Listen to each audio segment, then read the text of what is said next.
यानी कि दिवालिया होने वाला पाकिस्तान का हो चुका है भाई, सिर्फ अनाउंस होने वाला है, दिवालिया हो चुका है। नहीं, अभी ऐसा तो कोई चांस नज़र नहीं आ रहा पाकिस्तान सेल होने का, लेकिन अगर चांस इस तरह का बना तो हमें खरीदेगा इंडिया। रिसेंटली खबर आई है कि पाकिस्तान की एम्बेसी सेल हो रही है यूएस में, वॉशिंगटन में।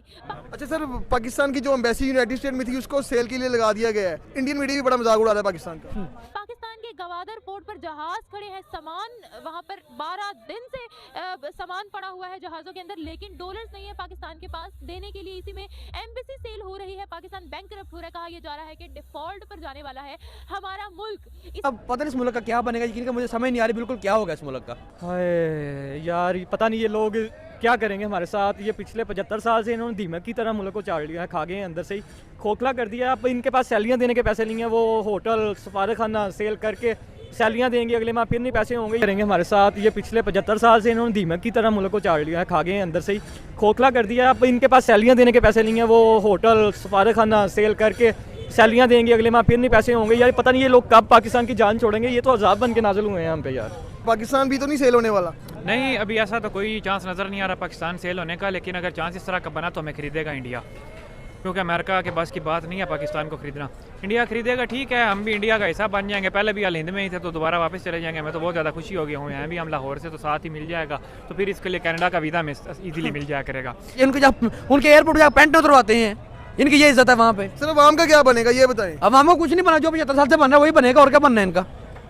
यानी कि हम खजली होंगे, इसलिए खुआर होना है हम ना। हाँ बिल्कुल, वो नसीब मिल के क्या हमारे हुक्मरान हमसे लॉयल नहीं है, अपनी जेबों से अपने अकाउंट से लॉयल है, वो अपने स्विस बैंकों से लॉयल है, वो अपने एवन फील्ड से लॉयल है, वो स्विट्जरलैंड के अंदर जो उनके फ्लैट है उनसे लॉयल है। हमसे लॉयल नहीं, उन्हें हमसे कुछ नहीं लेना देना, उनको पैसे से लेना देना जो हमारे मुल्क से कमा के जा रहे हैं, ठीक है ना। तुम्हारा पैसा मेरे पैसे लेके जा रहे हैं वहाँ पे, जो इनकी ऐसी की तैसी महंगा तो ना दें। तो इन जब तक हमारी यूथ नहीं आगे आएगी, जब तक हम खुद नहीं सेट होंगे एक दूसरे के साथ, हम एक दूसरे को कॉपरेट करके नहीं चलेंगे, तब तक हम एक दूसरे उंगलियाँ करती है, अपनी तरह उंगली नहीं करते कि हम क्या हैं। अपने गिरबाग में झांके अपने आप को ठीक करें, तब आप इस मुल्क को ठीक कर सकेंगे सर। कभी इन लोगों ने हमें ऊपर नहीं आने दिया। कभी आपने देखा है कि जी कोई गरीब का बच्चा वज़ीर आज़म बनाओ, नहीं। जब भी बनेगा जी नवाज शरीफ बनेगा, नवाज शरीफ नहीं बनेगा तो जी शहबाज शरीफ बनेगा, शहबाज शरीफ नहीं बनेगा मरियम बनेगी, मरियम नहीं तो हमजा बनेगा। उधर से जरदारी नहीं तो जरदारी का बेटा, बेटा नहीं तो बेटी। इस बात पे डिस्कशन करना, ये आहिस्ता आहिस्ता आपको पता चलेगा कि आपका सौदा हो गया है, आपके मालिक आपको लेने आ रहे हैं। आने वाले दिन ये हैं, आप घर सुबह उठेंगे वो कहेंगे भाई चल चलें, आप कहेंगे कहाँ भाई तेरा सौदा हो गया, तेरी गवर्नमेंट ने कर दिया। यानी कि दिवालिया होने वाला पाकिस्तान का हो चुका है भाई, सिर्फ अनाउंस होने वाला है, दिवालिया हो चुका है। पैसे नहीं है, वो इन्होंने ऑलमोस्ट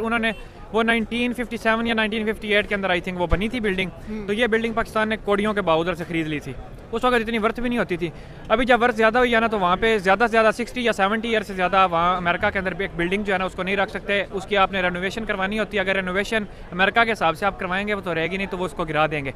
तो पाकिस्तान ने ऑलमोस्ट $7 मिलियन तो उसके ऊपर लगाए हैं, 70 लाख रुपया, 70 लाख अमेरिकन डॉलर। तो अब वो अमेरिका इनसे कह रहा है कि आपने ये रेनोवेशन हमारे मुताबिक नहीं सही से की, आप या इसको गिरा दें या इसको आप हमें $6.8 मिलियन यानी $68 लाख में आप ये हमें सेल कर दें।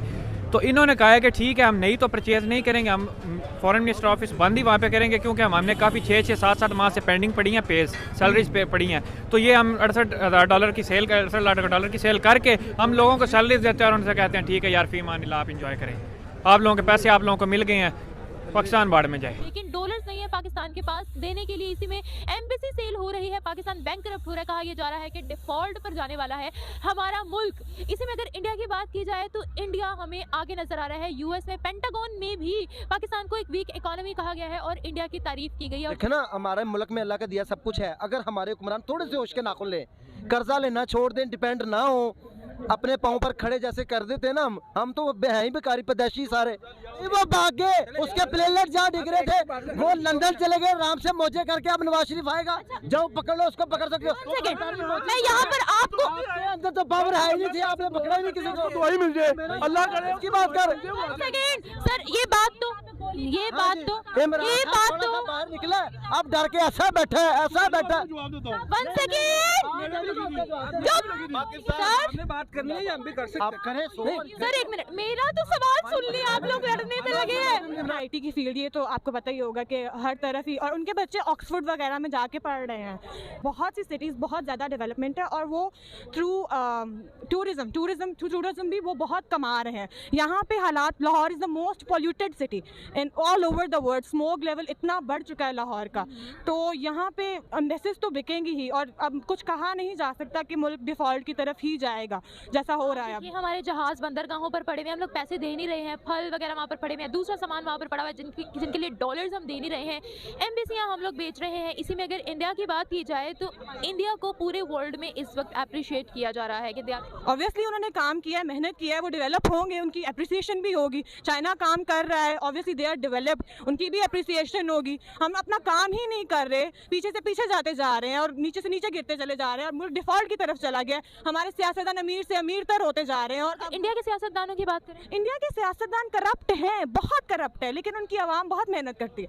अच्छा वन सेकेंड, अगर हुक्मरान जो करप्ट हैं फिर उनकी इकोनॉमी 5वें नंबर पर कैसे आ गई? अगर हुक्मरान आपको पॉलिसीज ही नहीं आपको बना के दे रहे, आपको प्रमोट ही नहीं कर रहे इंटरनेशनल लेवल पर, इन्वेस्टर ही नहीं ला रहे आपके मुल्क में, तो कैसे चलेगा आपका मुल्क? ओके, उनका जो सिस्टम है, लाइक हमारे यहाँ जिस तरह से ब्यूरोक्रेट्स बैठे हुए हैं और जो सिस्टम चला रहे हैं, वो पूरा सिस्टम ही फुल करप्शन में बैठा हुआ है हमारा। हाँ जी, पूरा सिस्टम ही करप्ट है, ऊपर से लेकर नीचे तक ही करप्ट चल रहा है। सारे सियासतदान ऑब्वियसली अपने मफादात में लगे हुए हैं और मुल्क का नहीं सोच रहे हैं। आप इस बारे में जानते होंगे। हमारी एक टाटा कंपनी जितना रेवेन्यू जनरेट करती है वो पाकिस्तान की टोटल जीडीपी से ज्यादा है, और हम ही थ्रू फिल्म्स उनको बहुत कमा के देते हैं। उनकी फिल्म्स हमारे यहाँ आती हैं, हम चलाते हैं उनको। म्यूजिक उनका जो हम यूट्यूब पे सुन रहे होते हैं, उसके थ्रू भी वो कमा रहे होते हैं, बहुत कमा। पाकिस्तान के जरिए वो कमाते हैं, ऑल ओवर द वर्ल्ड नहीं कमाते, ऑल ओवर द वर्ल्ड भी कमाते हैं। उनकी पॉपुलेशन बहुत ज्यादा है। फैक्टर, बहुत इंपॉर्टेंट फैक्टर ये है कि उनकी, बताऊं आपको, जो कम पॉपुलेशन वाली कंट्रीज है वो भी हमसे आगे हैं। जापान की एग्जांपल ले लें जी, उन्होंने भी बहुत मेहनत की। आफ्टर वर्ल्ड वॉर 2 के बाद जब उनकी इकोनॉमी सब कुछ गिर चुका था, उनके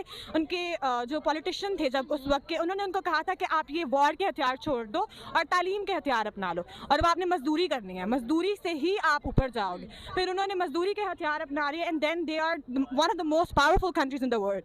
और अब पाकिस्तान को ही देख लें, हालांकि मजदूर पिसता चला जा रहा है और नीचे से नीचे